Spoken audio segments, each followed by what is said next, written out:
Now, the summer is in full swing, and I'm sure many of you would much rather curl up at home with the AC blasting and a good book instead of venturing out in the hot sun. If that's the case, then we've got an excellent recommendation for you. On our segment, Books in Vogue, we've got Sam Balsara, the Chairman and Managing Director of Madison World, telling us all about his latest read, Ad Katha, and why he thinks you should put it on your reading list.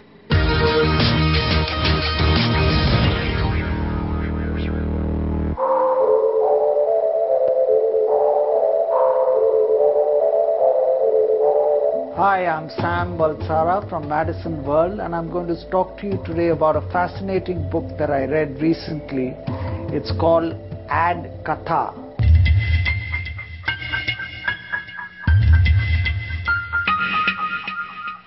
Many presidents of Ad Club and many organizations have tried to put together since the 70s to put together a book like this to record the history of Indian advertising. But in fact, all those attempts have failed. So I'm particularly delighted that when Bal Munkar along with Jerson Bikuna took up this project, I think less than a year ago, they brought it to fruition so fast.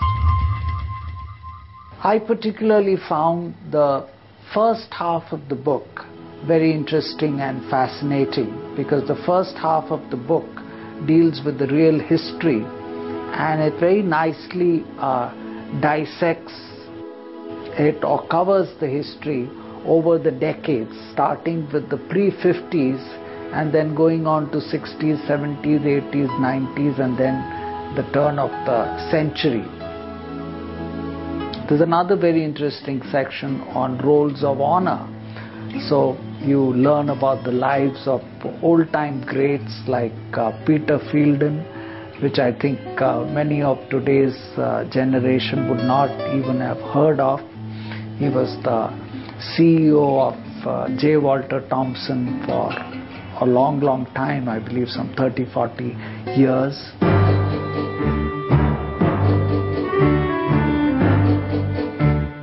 You can say the history of Indian advertising, I learned from this book, actually began with the formation of Dattaram, an agency in Girgaon, way back in 1905.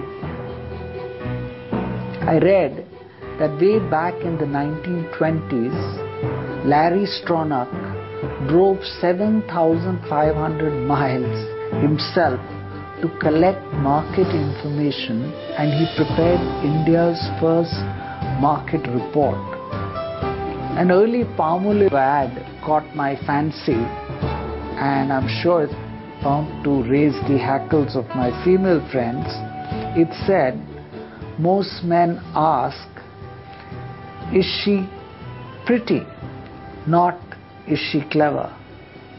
God, what would happen if such an ad is released today? I think all in all, it's a fascinating book for all students of advertising and all practitioners of advertising, past, present, and future. I would urge everyone who likes advertising, who's connected with advertising, to get hold of a copy of this book and read it. And if you have any problem in getting a copy, drop me a mail at sam@madisonindia.com, and I'll be happy to send you a copy.